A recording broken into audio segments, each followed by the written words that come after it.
So, this week has been a bit different. I've had very, very limited access to my laptop, and I guess you could say it's my own fault, but I thought I'd do the right thing and give my mum a shot on my laptop to do some quote-unquote online training, which she still hasn't been able to do, by the way. But long story short, my mum came to me, she said, "Can I get a shot of your laptop? I'm going to do my online training." Me being a good son, I said, "Yeah, I suppose you can get my laptop, but I need to get it back to make my video." So Monday turned to Tuesday, Tuesday turns to Wednesday, Wednesday turns to Thursday, Thursday turns to Friday, and I still don't have my laptop back. Until, long behold, Saturday comes along, and what washes up at my doorstep? My laptop. So if this one seems a bit rushed and a bit different, it's because it's all off the dome. Normally I would spend an hour, maybe 2, maybe even 3 hours typing a script for a video. But yeah, I've kind of fucked up here because it's the weekend and I don't have a script and I don't have 3 hours to type one up either, and I have work tomorrow. So yeah, this is off the dome, no script, vintage type shit. I was actually inspired to take it back to this kind of style after being reminded of my very first video, a case of murder, incest and marriage in West Virginia. And I was actually reminded of this video that I made over 2 years ago by someone just off the chance commenting on it, saying that they knew John Maguire, who the video was about. So yeah, it kind of got me thinking back to what I used to do back then, and to be honest, it was more off the top of the head, no script, nothing. But yeah, it kind of goes hand in hand with something that I stumbled across the other day. So me being a young person, well, kind of semi-young at this point, I was scrolling through Snapchat, clicking through the Daily Mail stories, and for those who aren't familiar with the Daily Mail stories, they like to throw in an occasional clickbait, "what the fuck is this" type of crime. And it's actually where I came across the case of John and incest in West Virginia. So yeah, it kind of got me thinking, why not cover a case that I seen on the Daily Mail? And why not do it completely off the dome like I have in the past? So yeah, it's probably more fun for me, more fun for everyone, and it beats the constraints of time that are very much up against me just now. Right now when I'm making this, it is currently 1:30 on Sunday, so yeah, by the time this is uploaded, you know how long it took for me to make this video. So the particular case that we're going to be looking at here today, the eye-catching headline reads, "COVID to cover up killing. Woman faked illness to dispose of boyfriend she killed during sex game." Yes, during sex game. And this is becoming a bit of a recurring theme now I think about it. I mean, one of the last cases we looked at, the case of Shay Grove, so we all know what happened there. They were fueled by BDSM and everything in between, so they were getting freaky, and she ended up stabbing the shit out of him straight through the chest until he was dead. So yeah, there's clearly a kind of recurring theme here with like BDSM and sex games that, yeah, they just keep on going Pete Tong, which is maybe a cue to like just take it a bit more easy. I don't know. So yeah, as I say, the title opens with "COVID to cover up killing." Primary school teacher, 50, pretended she had COVID after killing cheating boyfriend during sex game and used 10-day isolation from, quote, illness to bury him in the backyard. So yeah, looking at this, it seems like this woman and her boyfriend, they were getting freaky, they were getting in amongst the sheets and something went wrong. So either way, after it went wrong, this woman, she's got her thinking cap on, she's got her mind going in all types of separate places. So she thinks, right, it's COVID, it's 2020, 21, 22, I don't know. I can't actually remember when the isolation period bullshit ended, but yeah, either way, she had herself 10 days worth of play to decide how the fuck she was going to get out of this mess. So this murder, it was described as a chilling domestic execution. Fiona Beale, she was 50 at the time, and she lured her boyfriend builder, Nick Billingham, into the bedroom for sex before knifing him in the neck when he was tied to the bed on November 1st, 2021. So yeah, I'm just trying to think, what have we seen where there's someone tied on the bed and they're attempted to get knifed? I know what I'm thinking of. I'm thinking of Game of Thrones here. You know, when the Red Witch ties Gendry, whatever the fuck his name is, down to the bed before putting the leeches on him to get his blood? Does she go to stab him in that scene? I can't remember, but either way, I'm sure he gets saved by the Onion Knight. Onion Sailor, please don't kill me, Game of Thrones fans. I've not seen it for a long, long time.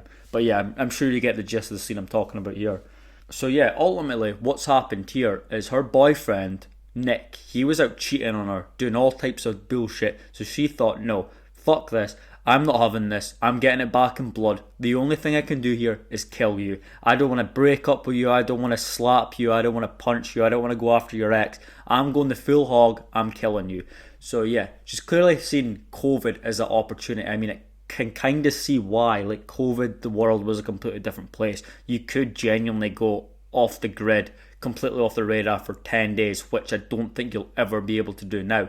So yeah, I can see why she's kind of waited till then in the most sadistic way possible, I guess.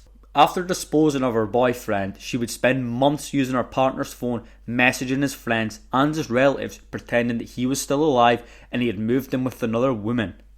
So yeah, as I say, Mr. Billingham, he wasn't the most loyal. He cheated here and there, and he had actually moved out of the home that he was slaughtered in, but the couple had reconciled. She lured him over for sex and in this twisted, tied up game type thing.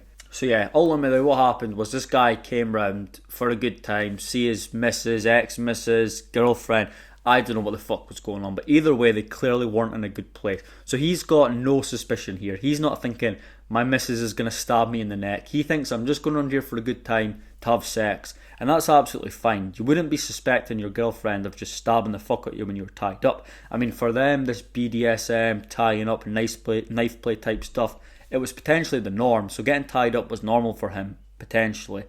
But yeah, obviously he's been tied up, unable to defend himself, and she's taken full advantage of that, just stabbing him in the neck.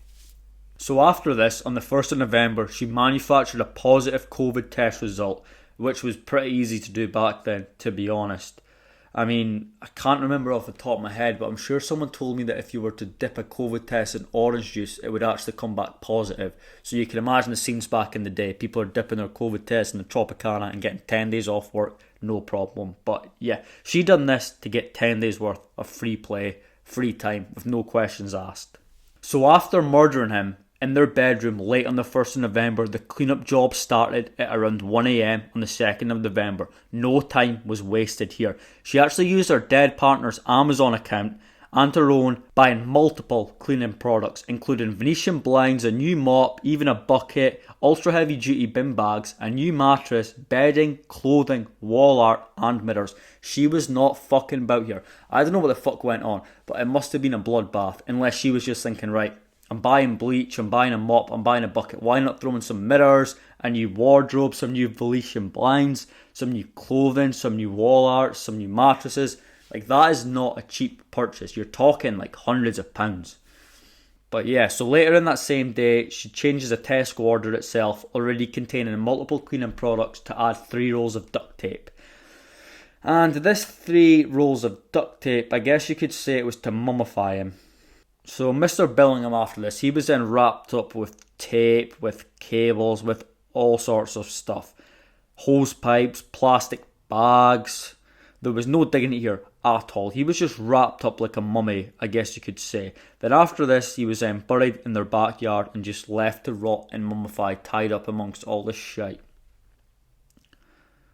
So eventually 4 months later, his mummified body was found in a makeshift grave after his missus' journals, where she plotted the killing as her alter ego Tulip22 were found by the police. It was revealed. So yeah, I guess suspicions were starting to raise a bit. His family were getting suspicious. Like, fair enough, he's texting them, but they've not actually seen him in months. So I guess they phone the police. The police go and check this place out. They realise something's a fish here. They see her journals, they have a look, they see Tulip22, and they see all this plans of murdering him, and he's not been seen, and it's all a bit suspicious. So they put 2 and 2 together, and they eventually find his mummified body in the backyard, months after the murder. So yeah, as I say, she was eventually caught and arrested. What a fucking stupid cunt. Like, I don't know why you would keep a journal detailing how you were going to murder someone in your house. Like, it's just so stupid. Why wouldn't you just try delete all evidence, I guess? But I don't know, maybe some people like it as a trophy type thing almost, like I planned this, I done this, I executed this, I followed through on my plan. I don't know, it's anyone's guess to be honest. But either way, yeah, the latest I can see in this case, going by the 26th of April 2024, was that she faced a sentence of life imprisonment. So I'm not actually sure what she got. I mean, she did plead guilty, admitting murdering her former partner.